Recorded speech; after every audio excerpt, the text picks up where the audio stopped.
একদিকে গুগল এবং আরেকদিকে মাইক্রোসফট কোম্পানি।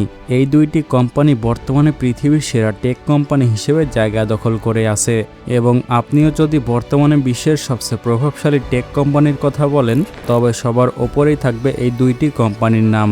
একদিকে মাইক্রোসফট, যাকে বলা হয় পৃথিবীর প্রতিটি অফিস নিয়ন্ত্রক কোম্পানি, অন্যদিকে গুগল, যেটি তার অসাধারণ সার্চ ইঞ্জিন এবং ডিজিটাল দুনিয়ার জন্য পুরো বিশ্ব জুড়ে পরিচিত। কিন্তু প্রশ্ন হলো এই দুইটি কোম্পানির মধ্যে আসলে কোনটি সেরা এবং কোনটি সবচেয়ে বড়? কেউ বলে মাইক্রোসফট সেরা, আবার কেউ বলে গুগল। তো চলুন আমরা দেখে আসি সব দিক দিয়ে কোন কোম্পানি এগিয়ে আছে, গুগল নাকি মাইক্রোসফট। তো প্রথমে আমরা এই দুইটি কোম্পানির শুরুর ইতিহাস জেনে আসি। প্রথমে মাইক্রোসফটের কথা বললে, মাইক্রোসফট কোম্পানির যাত্রা শুরু হয়েছিল 1975 সালে বিল গেটস এবং পল অ্যালেনের হাত ধরে। তখন তারা এমন একটি সিস্টেম তৈরি করতে চেয়েছিলেন যেই সিস্টেমে প্রতিটি ঘরে একটি করে কম্পিউটার থাকবে। তবে তাদের শুরুটা হয়েছিল আইবিএম কোম্পানির মাধ্যমে, যখন আইবিএম কোম্পানি তাদের একটি অপারেটিং সিস্টেম তৈরি করতে বলে। আর সেখান থেকেই শুরু হয় মাইক্রোসফট কোম্পানির যাত্রা। তাদের দুজনের এই সাহসী সিদ্ধান্ত এবং অক্লান্ত পরিশ্রমী আজকের মাইক্রোসফট কোম্পানি তৈরি করেছে। অন্যদিকে গুগলের জন্ম হয়েছিল আরও অনেক পরে, 1998 সালে। তখন ল্যারি পেজ এবং সার্গেই ব্রিন মিলে গুগল প্রতিষ্ঠা করেন।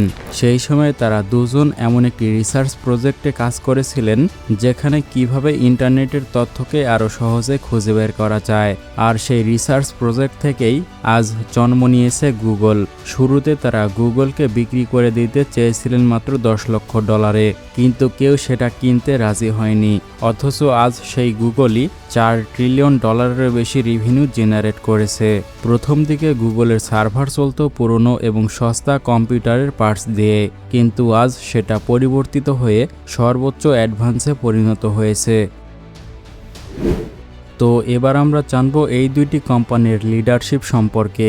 মাইক্রোসফটের কথা বলতে গেলে সবার আগে আসে একটি নাম, তিনি হলেন বিল গেটস, যিনি শুধু একজন বিজনেসম্যানই ছিলেন না, তিনি ছিলেন একজন অন্য লেভেলের জিনিয়াস পারসন।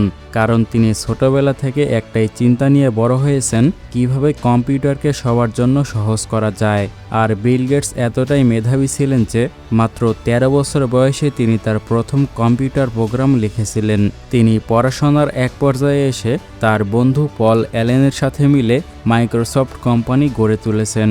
তারপর থেকে একে একে তিনি বিশ্বকে উপহার দেন উইন্ডোজ, এমএস অফিস এবং ইন্টারনেটের মতো বড় বড় সফটওয়্যার, যা পুরো কম্পিউটার দুনিয়াকে চিরতরে বদলে দিয়েছে। এরপরে বিল গেটস এতটাই সফল হন যে টানা কয়েক বছর তিনি বিশ্বের সবচেয়ে ধনী মানুষ ছিলেন। তবে সবচেয়ে অবাক করা বিষয় হলো, এই বিশাল পরিমাণে সম্পদ অর্জনের পরেও বিল গেটস তার বেশিরভাগ সম্পদ দান করে দিয়েছেন। 2014 সালে তিনি মাইক্রোসফটের সিইও পদ ছেড়ে দেন এবং দায়িত্ব দেন সত্য নাদেলার হাতে। এখন পর্যন্ত তার নেতৃত্বেই পরিচালিত হচ্ছে মাইক্রোসফট কোম্পানি।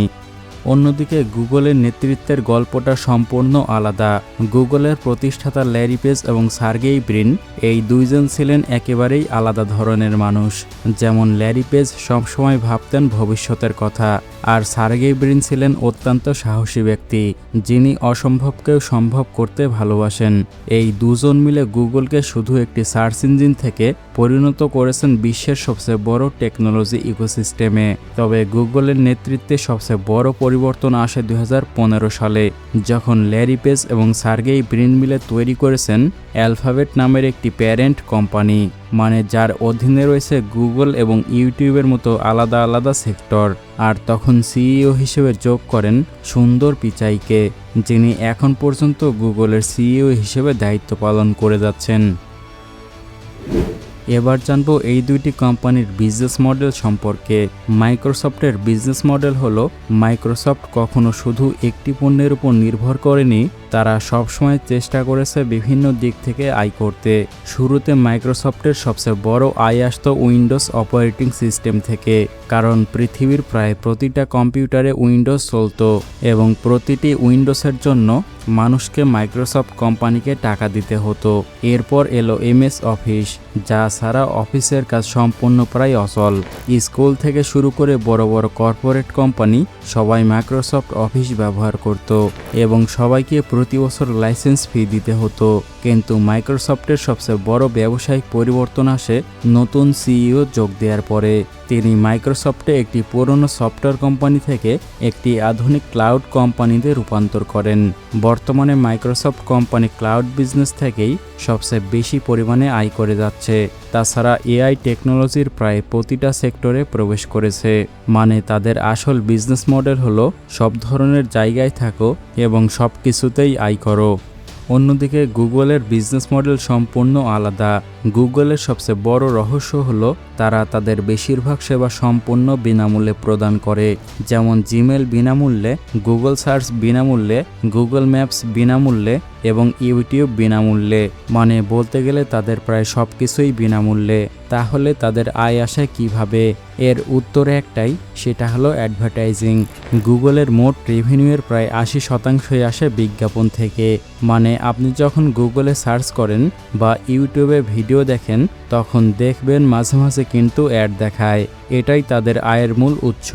বিশ্বের বড় বড় কোম্পানিগুলো গুগলকে বিজ্ঞাপনের জন্য কোটি কোটি ডলার দেয় যাতে তাদের কোম্পানির ব্র্যান্ড প্রমোশন হয়। তবে গুগল এখন বিজ্ঞাপনে থেমে নেই। তারা ক্লাউড কম্পিউটিং, ইউটিউব প্রিমিয়াম এবং গুগল প্লে স্টোর থেকে বিশাল অঙ্ক আয় করছে। কিন্তু গুগলের বিজনেস মডেলের সবচেয়ে বড় ঝুঁকি হলো তারা বিজ্ঞাপনের ওপর অনেক বেশি পরিমাণে নির্ভরশীল। যদি কোনো কারণে বিজ্ঞাপনের বাজার ধসে পড়ে তাহলে গুগলের আয়ে বিশাল ধাক্কা খাবে।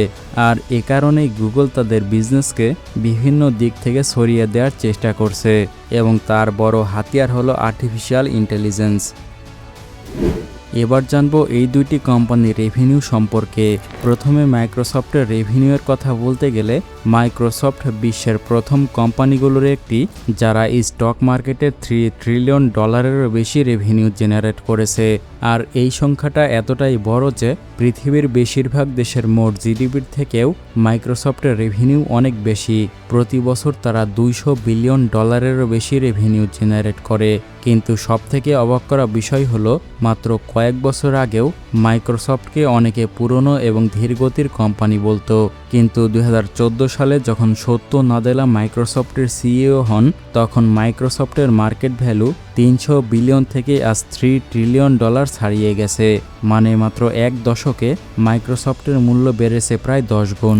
তাছাড়া মাইক্রোসফটের প্রফিট মার্জিন অনেক বেশি, কারণ তারা সফটওয়্যার এবং ক্লাউড সার্ভিস বিক্রি করে যেখানে উৎপাদন খরচ অনেক কম কিন্তু আয় অনেক বেশি। তাছাড়া মাইক্রোসফটের প্রতিটি বিভাগ আলাদাভাবে প্রফিটেবল। মানে মাইক্রোসফটের একটি বিভাগ বন্ধ হয়ে গেলেও বাকি বিভাগগুলো দিয়ে কোম্পানি চলতে পারবে। অন্যদিকে গুগলের রেভিনিউর গল্পটা আরও অবাক করার মতো। গুগলের প্যারেন্ট কোম্পানি অ্যালফাবেটের মার্কেট ভ্যালু আজ প্রায় $4 ট্রিলিয়ন বেশি, যা বিশ্বের সবচেয়ে মূল্যবান কোম্পানিগুলোর একটি। আর প্রতি বছর গুগল প্রায় $300 বিলিয়ন বেশি রেভিনিউ জেনারেট করে থাকে, যা মাইক্রোসফটের থেকেও বেশি। কিন্তু গুগলের রেভিনিউয়ের সবচেয়ে বড় রহস্য হলো এই বিশাল অঙ্কের বেশিরভাগই আসে বিজ্ঞাপন থেকে। গুগল সার্চ অ্যাডভার্টাইজিং থেকে একাই আসে প্রায় $150 বিলিয়ন। তাছাড়া ইউটিউব থেকে আসে আরও প্রায় $30 বিলিয়ন ও গুগল ক্লাউড থেকে আসে প্রায় আরও $30 বিলিয়ন বেশি। তবে গুগলের সবচেয়ে বড় আর্থিক চ্যালেঞ্জ এখন এসেছে এআইয়ের কারণে। চ্যাটজিপিটি আসার পর গুগলের সার্চ বিজনেসে প্রথমবারের মতো সবচেয়ে বড় হুমকি দেখা দিয়েছে এবং গুগল জানে যদি সার্চ বিজনেস দুর্বল হয়ে পড়ে তাহলে তাদের রেভিনিউ সংকটে পড়বে। যার কারণে তারা তৈরি করে ফেলে জিমিনি, যা বর্তমানে এআই জগতের অন্যতম বড় একটি সার্চ ইঞ্জিন হয়ে দাঁড়িয়েছে। এবার সর্বশেষ জানবো এই দুইটি কোম্পানির গ্লোবাল মার্কেট শেয়ার সম্পর্কে। মাইক্রোসফটের গ্লোবাল মার্কেট শেয়ারের কথা বলতে গেলে মাইক্রোসফট এমন কিছু জায়গায় আধিপত্য বিস্তার করেছে যেখান থেকে তাদের সরানো প্রায় অসম্ভব। যেমন ডেস্কটপ অপারেটিং সিস্টেমের কথাই ধরুন, পৃথিবীর প্রায় 73% কম্পিউটারে উইন্ডোজ চলে। এই সংখ্যাটা এতটাই বিশাল যে প্রতিযোগীরা দশকের পর দশক চেষ্টা করেও মাইক্রোসফটকে এখান থেকে হাঁটাতে পারেনি। তাছাড়া বিজনেস সফটওয়্যারের বাজারে মাইক্রোসফটের আধিপত্য আরও অনেক বেশি। যেমন এমএস অফিস ছাড়া পৃথিবীর কোনো অফিস একদিনও চলতে পারে না। বিশ্বের প্রায় 120 কোটিরও বেশি মানুষ এমএস অফিস ব্যবহার করে থাকে। তাছাড়া প্রফেশনাল নেটওয়ার্কের বাজারে লিঙ্কডইনের কোনো প্রতিযোগী নেই বললেই চলে। বিশ্বের প্রায় 100 কোটিরও বেশি ইউজার প্রফেশনাল লিঙ্কডইন ব্যবহার করে। সব মিলিয়ে মাইক্রোসফট এমন একটি কোম্পানি যারা একসাথে কম্পিউটার, অফিস, ক্লাউড এবং প্রফেশনাল নেটওয়ার্ক সব ধরনের বাজারে শীর্ষ স্থানীয় অবস্থানে রয়েছে এবং প্রতিটি বাজারে তাদের অবস্থান এতটাই শক্তিশালী যে আগামী দশকেও তাদেরকে সরানো প্রায় অসম্ভব। অন্যদিকে গুগলের কথা বললে সার্চ ইঞ্জিনের বাজারে গুগলের মার্কেট শেয়ার প্রায় 92%, মানে পৃথিবীতে প্রতি 100টি সার্চের মধ্যে 92টি হয় গুগলে। এই সংখ্যাটা এতটাই এক্সাইটিয়া যে গুগল করা এখন সার্চ করার মতো সমার্থক শব্দ হয়ে গেছে। মানুষ কখনোই বলে না ইন্টারনেটে সার্চ করো, বলে গুগলে সার্চ করো। এটাই গুগলের মার্কেট শেয়ারের সবচেয়ে বড় প্রমাণ। তাছাড়া মোবাইল অপারেটিং সিস্টেমের বাজারেও অ্যান্ড্রয়েডের মার্কেট শেয়ার প্রায় 72%, মানে পৃথিবীর বেশিরভাগ স্মার্টফোনে চলে গুগলের অ্যান্ড্রয়েডে। তাছাড়া ব্রাউজারের বাজারে গুগল ক্রোমের মার্কেট শেয়ার প্রায় 65% ও ভিডিও স্ট্রিমিংয়ের বাজারে ইউটিউবের অবস্থান এতটাই শক্তিশালী যে প্রতিদিন 500 কোটিরও বেশি ভিডিও দেখা হয় ইউটিউবে। তাছাড়া ইমেল এবং জিমেলের মার্কেট শেয়ার প্রায় 28%। বিশ্বের প্রায় 180 কোটি মানুষ জিমেল ব্যবহার করে। তাছাড়া ম্যাপের বাজারে গুগল ম্যাপস এতটাই এগিয়ে যে প্রতিযোগীরা এখানে ধারের কাছেও নেই। সব মিলিয়ে গুগল এবং মাইক্রোসফটের মধ্যে সবচেয়ে বড় পার্থক্য হলো মাইক্রোসফট কাজ করে অফিস এবং বিজনেস সেক্টরে, আর গুগল কাজ করে সাধারণ মানুষের প্রতিদিনের জীবনে। আপনাদের কি মনে হয় এই দুইটি কোম্পানির মধ্যে কোনটির উপর মানুষ সবথেকে বেশি নির্ভরশীল এবং কোনটি ছাড়া মানুষ একেবারে চলতে পারবে না? আপনার মতামতটি অবশ্যই কমেন্ট করে জানাবেন।